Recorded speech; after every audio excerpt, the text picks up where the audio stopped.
In the past, communists marched in the streets waving red flags.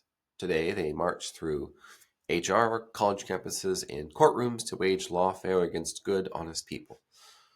Jack Posobiec and Joshua Lisec reveal their plans and show us what to do to fight back. J.D. Vance, endorsing Unhumans. In this book, my friend Jack Posobiec, co-author, we posit what we call the Unhumans Hypothesis. And Grok, being a fantastic AI, I thought I would play with it a little bit.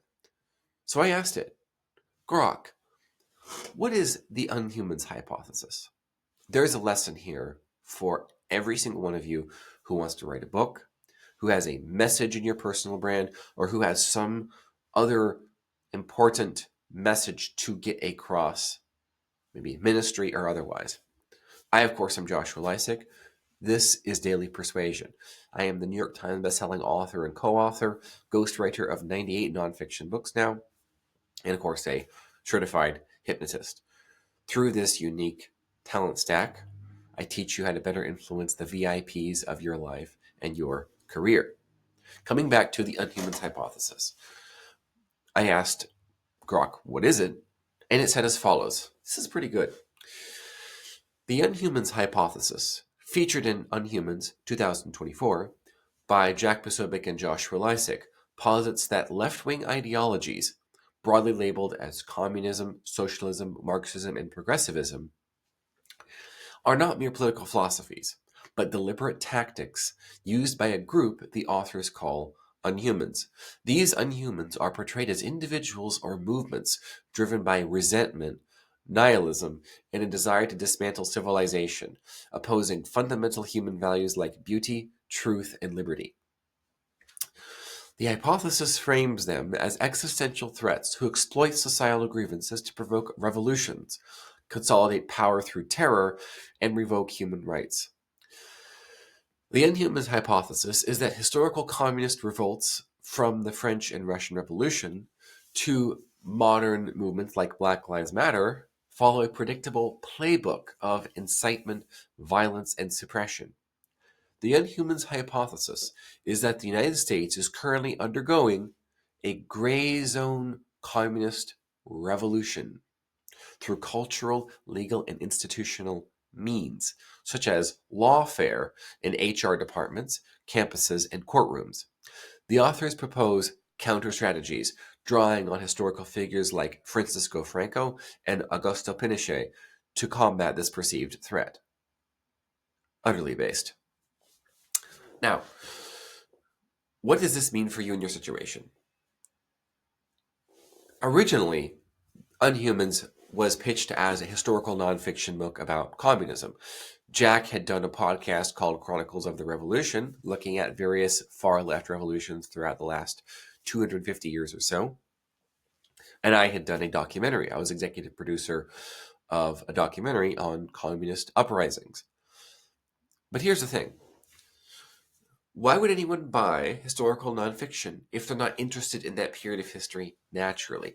We wanted to open up the book to as many potential readers as possible. Unhumans is now a cult classic. It's, of course, a New York Times bestseller, among other things. It is the book that the left loves to hate the most. It has been condemned by the various op-ed writers for the New York Times, of course, USA Today, MSNBC. We've had Joy Reid talk about the book. We've had Rachel Maddow.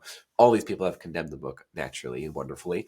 And of course, the actual Communist Party USA has a lot of fascist accusations for the book. So think about this. If actual communists are calling you fascist, that's a perfect example of what I always say. Bad reviews from bad people are good reviews. Every single time.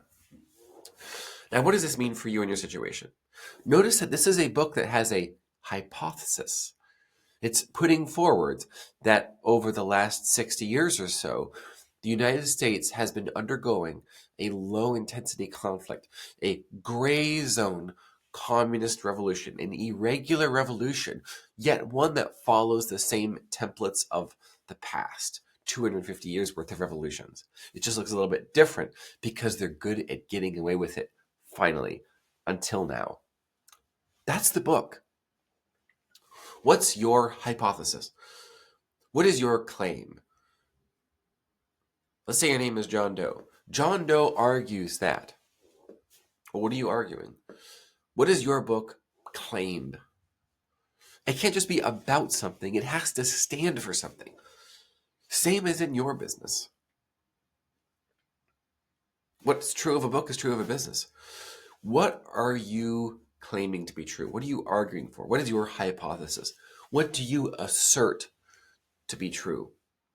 That is meta, meaning it is above your business and it is something that pervades everything else. At Lisec Ghostwriting, of licecghostwriting.com, my argument, my rights reserved trademark, registered trademark, is the best way to say it. My key argument there is that there is a best way to say what you're going to say, and I'm going to say it for you. I'm going to write it for you, and then when you see it, you'll know it could not have been better. Just the other day, a high-tech client, I'm up through chapter 4 in his book. He left this comment for me at the end of a chapter. He wrote, "No comment here. I am in awe of your writing. So easy and fun to read. So compelling. Thanks for choosing to work with me." This is what I do. Get a copy of Unhumans at unhumansbook.com. We got autographed copies available. And as you read, think about what is your hypothesis. What are you going to be arguing for in your business and in your brand that puts you at odds with people you want to be at odds with? What is your Communist Party USA that's going to call you fascist? Stake that claim. Have a little testosterone. This is what we do.